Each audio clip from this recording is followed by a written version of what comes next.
Has this ever happened to you? Hello, I would like one counseling, please. Okay, tell me what's wrong with you. Well, I'm feeling depressed because I lost my job and my wife left me. Oh, I see what the problem is here. You're actually the devil. Sure, it's exaggerated a little for comedic effect, but if you've ever gone to a counselor and felt totally unheard, or worse, made to feel ashamed of your own situation, you're absolutely not alone. Today on Men's Mental Health, we're going to go over a few ways that you can avoid all this hassle and select a counselor that will properly serve your needs.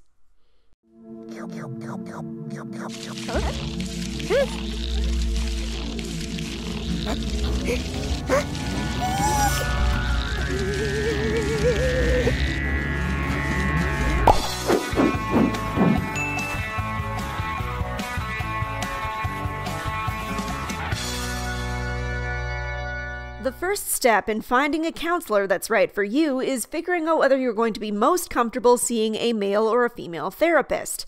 This is a very individual process, and some people may feel more or less comfortable with one or the other for various reasons. Some guys will feel more comfortable with a male therapist because they can offer a certain kind of understanding about men's experiences that women simply cannot, whereas others will feel more comfortable seeing a female counselor because they feel more comfortable sharing their feelings with a woman. Whatever the case may be for you, make that decision first, and that can help you to narrow down your search. Next, you'll want to look through the profiles of prospective counselors in your area online if possible. Usually they will talk about their areas of focus, like cognitive behavioral therapy or solution-focused brief therapy. Generally speaking, therapists who focus on areas like these are a pretty solid bet, as these methods have been tested using empirical research and have shown effectiveness in a variety of populations. I encourage you to do the extra legwork, if you're so inclined, to look into some of the available therapies and see which one speaks to you the most. This can help to provide some clarity so that you're not swimming through an endless sea of unfamiliar terms. If you're looking for more alternative therapies, some people prefer therapies that focus on things like fostering mindfulness or that have special focuses like art or music therapy. You can definitely seek out these methods as well, though your mileage may vary with these kinds of therapies. On the other hand, no matter what kind of therapeutic focus a counselor has, some terms to watch out for are feminist, gender lens, postmodernist, and of course, a social justice focus. You can bet that any therapist steeped in these terms is likely not going to fit the bill.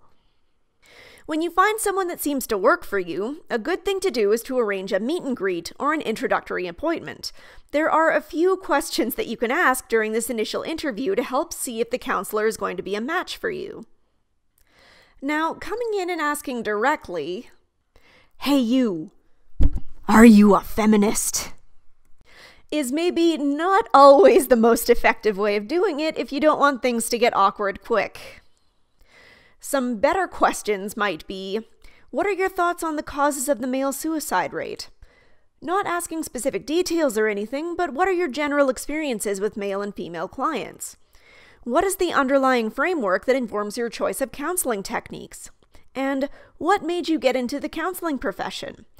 All of these can be good ways to try to get information because it makes you sound legitimately curious without coming across as aggressive, which can make things awkward for you just as much as for them.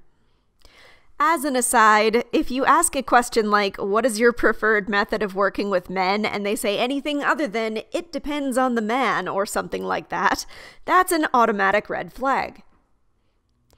If you do want to cut to the chase and ask more direct questions or get some more direct answers to your possible concerns, you can still bring them up in an indirect way. Like, "I overheard someone using the term male privilege and I didn't really understand what they meant. Are you familiar with that term?" Or, "I once had a negative previous experience with a therapist that called themselves a feminist." By making statements like these, you can get a lot of information quickly that will help you to make a decision faster. After all, it's going to be more difficult to dodge questions like these with irrelevant answers. This is a good way to vet someone without making things too awkward and without wasting too much of your time on someone who's just not going to align with your needs. I want to assure you that you are well within your rights to ask these kinds of questions, and no therapist worth their salt will give you any flack for asking them. After all, they know as well as you do that sometimes people just won't work well together.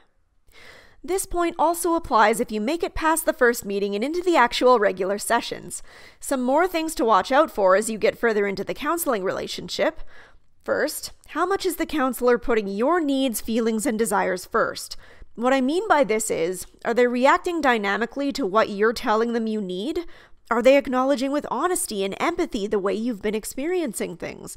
Or are they focused primarily on their own agenda, trying to make you fit into their beliefs or theories, or acting like they know better than you do about what you're going through?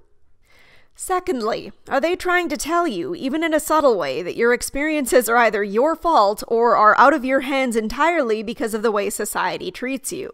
This is not even just talking about the toxic masculinity thing, but if your counselor is taking the locus of strength out of your hands, it's a safe bet that they'll be less likely to give you useful tips to improve your life and take charge of your own situation.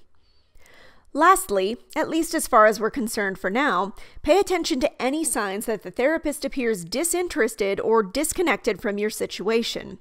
I'm sorry to say that I've had many men tell me that they've gone to therapy only to have people react to them in a way that minimizes their experiences, a la the "you're a man, why don't you just man up and deal with it" style of attitude. If you encounter anything like this at any point, please call it out. I strongly encourage you to do so. And I do say call it out rather than simply leaving for two main reasons. First, because it's actually been proven that therapeutic encounters where clients give negative feedback early on actually result in more positive mental health outcomes than in situations where the feedback is consistently positive. It allows therapists legitimately striving to improve the chance to make dynamic changes during the therapeutic process. Second, because these kinds of behaviors should be being called out. We need to all work together to challenge this pervasive attitude that men aren't allowed to experience moments of vulnerability. Now, if you do provide this feedback and things don't change, at this point you're well within your rights to terminate therapy. But hopefully by this point, with all this vetting, you won't need to. Tonight we'll be discussing some of our own experiences in therapy, some of the things that have gotten us through challenging situations, and some of the key points of different types of therapy that you might want to keep an eye out for in seeking someone ideal to your needs. All this and more on tonight's episode of Men's Mental Health.